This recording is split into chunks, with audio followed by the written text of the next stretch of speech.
Sports. Here we are at Sykora Family Ford. We've got a live show going, and check it out. We've got Paul Catalina. Paul, can you hear us? Yeah, I got you fine. I'm trying to look. I've got two different monitors going on here, so I've got here. So I'm trying to look professional, Pete, and still look at you. Let me push back here so I can. There we go. You look like $1 million. Is one of the monitors you're looking at the La Vega game right now? No, we don't have that between all of us and our subscription services. We don't have that app, so. Because we don't have cable, we're a streaming family here at 365 Sports, and because of it's complicated, Pete. You know it. You're in the biz, so we don't have that. You don't have to explain. You don't have to explain anything to me about subscriptions and cable packages and sharing subscription with your mother, your brother, your girlfriend. But what I can tell you is, you blew it, because I'm down here at Sykora Family Ford. And there's been this beautiful showroom, and I got the game on right here on the big flat screen. I saw the chair for me in the break. I saw that. That was it. I was kind of sad about it. I saw it before you went to the break. It has a candy cane on it. That was for me. That was my candy cane. This was your candy cane. That was mine, Pete. That was mine. And by the way, that could be your brand new Ford right there, buddy. All right, that could be your Bronco. I'm in the market. I'm in the market. Well, if you're in the market, then you got to get down to Sykora Family Ford. What can they do for $75 a month? Can they do that one? I'm a big time celebrity, Pete. I'm not even going to. That's a figure I'm not even going to embarrass them with. Okay? Look, just seeing my face in that car would create a stir amongst at least 7 to 10 people. $75 a month will get your electric bill paid in the wintertime, and not in the summer, just so you know. I know. Yeah, no, I know. I love the Sykoras. They're great people. I've known them for a while. They do a lot of really great stuff. I'm sorry that I can't be there. I'll be in Nashville starting tomorrow for a couple weeks with my wife's family, so I will miss the pancake breakfast. But there is nothing like a pancake. I'm like Ron Swanson. Just give me the breakfast foods, man. Give me the breakfast foods. That's it all day and night. Yeah. All right, so let's get. I want to get to you right now about. There's so much going on. You've got 365. You've got the Triple Option Show, and you're embedded right now in what's going on football wise. And as we get into the college football playoff, I was just saying before we got to you, I was like, I think I need some fresh air, because I have my opinions on exactly what I think or my hunches going into this college football playoff. But if you don't mind, I'd like to take you through these first round games. Sure, yeah, let's do it. Yeah, and get your thoughts on them. Tonight's, I cannot wait for tonight. I have nothing going on personally. I've kind of bought myself some time. So I've got my night is tonight to watch Indiana and Notre Dame. I was talking earlier about how I discovered today, I should already knew this, that Curtis Rourke is from Canada. So now there's no way he's not going to win this game, because he's totally ready to play in 25 degrees. But give me some insights on this game for you. When you look at this matchup, do you see a possibility of an upset? I do, because of Curt Cignetti. He's a coach, man. I mean, I know that's an obvious statement. That's what he is, but he's a capital C coach. When you say Coach Curt Cignetti, it's like saying doctor to me. That, to me, he's kind of earned that status. When you can do what you do at James Madison and then roll into Indiana, and it's this year was like the last 100 years of Indiana football never happened. It's just the way that you can wipe the slate clean, and a lot of that has to do with the rules in college football today. Make it easier, which I like. I'm more for an egalitarian society, just in general terms, and I think that when you have this kind of parity that goes on, you get the right guy in charge who goes and gets the right players that can turn a roster around. That's a big deal. Now, do I think he'll win this game tonight? No, because another guy who is a capital C coach is Marcus Freeman, and that defense is legit, and their offense is built for this as well. And Riley Leonard, who's not a guy, that you would you would think of as like a prolific passer. Well, if it's snowy up there, then he doesn't really have to be. He's got a built for a game like this in the snow. And if you look at Riley Leonard's career, big moments, last year at Duke against Florida State, if he doesn't get hurt, Florida State's probably not undefeated. Like, he was controlling that game, right? He was absolutely controlling that game. He really gets geeked up for these kind of things. Against A&M this year, the first game of the year, he didn't have his best stuff, but when it came down to it, he made plays when it mattered. You know, you look against Army and Navy, two really good teams this year. He was just in control of those games. Like, he just knows that when the eyes are on him, it's going to be a big night, and I think that's maybe the difference. Although Canadian Curtis Rourke, I mean, that's a secret weapon in the snow. So, hey, I got a question for you too. You mentioned we were talking about Notre Dame because I was talking about this morning. That loss to Northern Illinois, and even with Oregon, right? How closely they played Boise State, or Boise State played them earlier in the year. Do you take those games into consideration, or was that so long ago that you think to yourself, you know what? I'm not quite sure about really because I feel like people are giving a lot of power to that Boise State Oregon game, and that was like in September, early September. Yeah, you know, that was a while ago. How much credence do you put on those early season games? I like to look at seasons as the whole tapestry of it, right? Like, if you're painting the picture of the whole season, very rarely is the thing going to be, you know, Whistler's Mother, right? Where it's just perfect. You know, it's going to be more of like, oh, there might be some elements where this is really good. Like, this is great. But then there's going to be those little corners or pockets where you're like, I don't know what this guy's doing there. And I think for Oregon and Boise State, I mean, Boise State's really good. They're in the playoff too. For Notre Dame, like, it's almost not fair to compare those kind of moments because Boise State's a playoff team. Northern Illinois was just a good MAC team, you know, this year. So I think, I mean, you look at Northern Illinois and Notre Dame, everybody's going to have those days. Like, you're just going to have those days. And Northern Illinois playing Notre Dame is always going to mean way more to Northern Illinois than it ever will to Notre Dame. You're never going to get the other way around, right? So you're going to have those days where it is the pinnacle game for them. So I think, I mean, I put a little credence into it because you can see, like, hey, if you get them into this, if you can paint them into this corner, you have that struggle. But I just look at teams as the overall thing of their strengths and their weaknesses. And Notre Dame can, look, if you can box them into a corner where you can contain the running game, they're not going to be able to pass to win most of the time. But if you let them get comfortable at all, they can control the tempo of the game completely. So it's super important for Indiana to come out and kind of hit them in the mouth and get an advantage early then if they want to win. Yeah, I think Indiana needs to have that offense that they had most of the year where, like, all of a sudden you turn around and it's 24-0 and you're like, wait a minute, didn't we just kick off? Like, how did this happen so fast? And that's what they need to happen.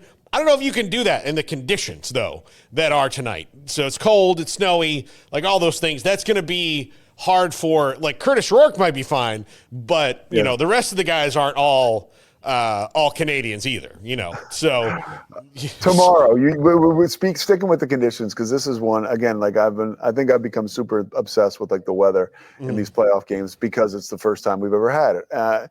Tomorrow, it's going to be about 28 degrees, but maybe sunny in Happy Valley. SMU at Penn State. I mean, here we are today. It's a sun-splashed day. I can see outside from Sykora Family Ford just how beautiful it is here in West Texas, but.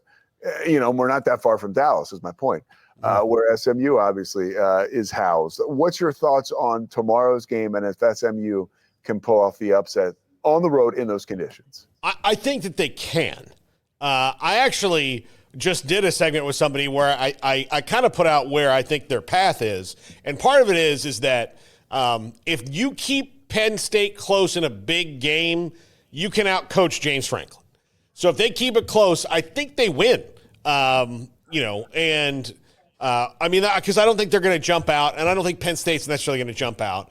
But I don't think what happened to them against Clemson is going to happen against Penn State. Penn State just doesn't play that way. I think they have a path. I think the weather is going to look, Kevin Jennings is from Oak Cliff, right? Like he's never, Yeah. this is weird for him.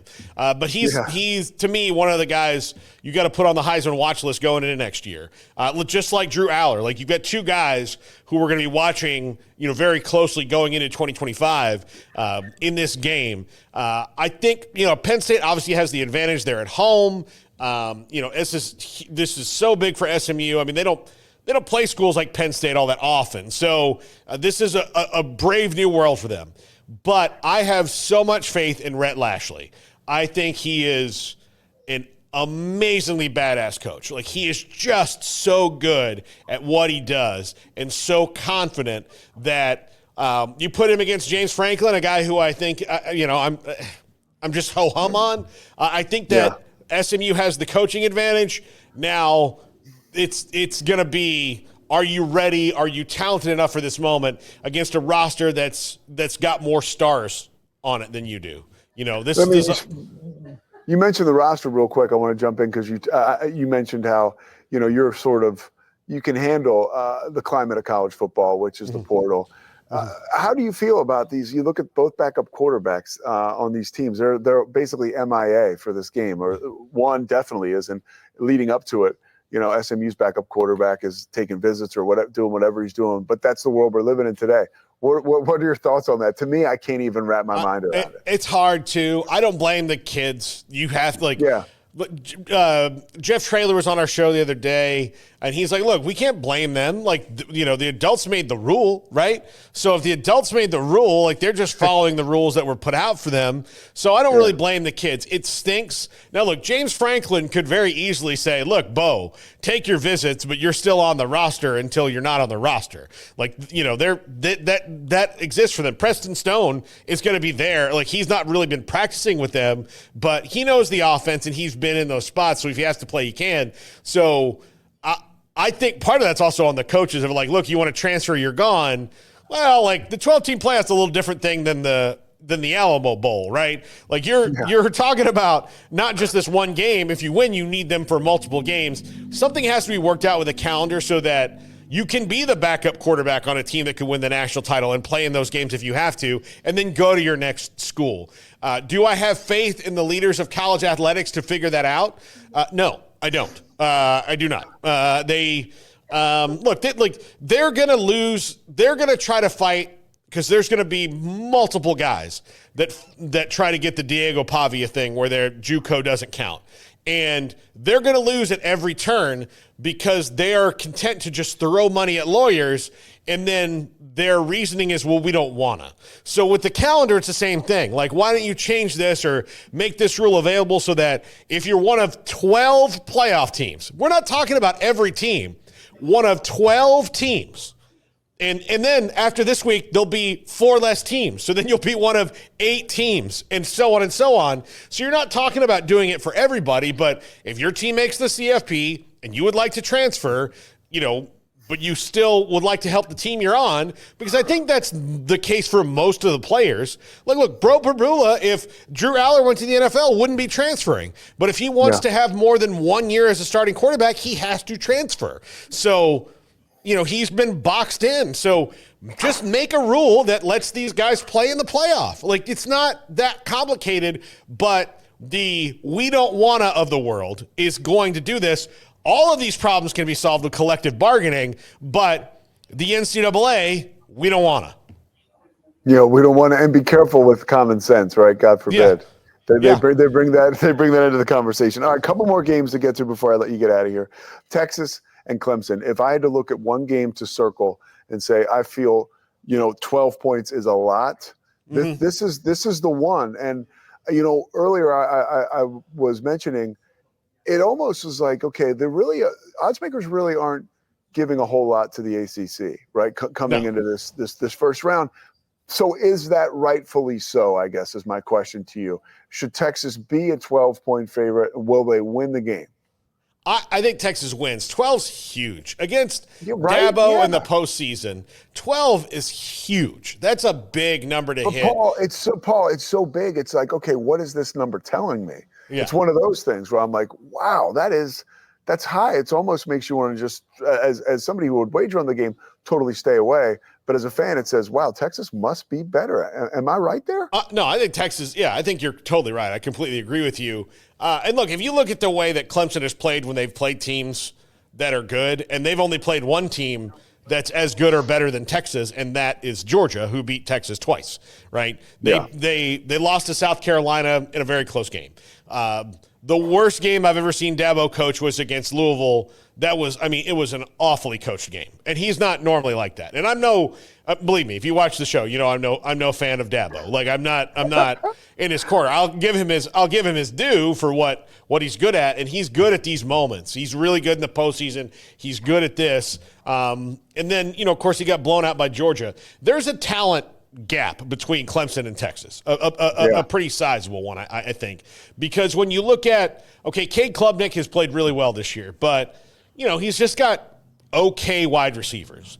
Phil Maffa is going to play in the game. Apparently, he's coming off a shoulder injury. He's a good running back. But if you look at the teams that Clemson won in the postseason with, when they were in the 14 playoff, when they had Trevor Lawrence, when they had Deshaun Watson, when they had ATN, when they had guys like Sammy Watkins and DeAndre Hopkins, like they don't have those guys right now.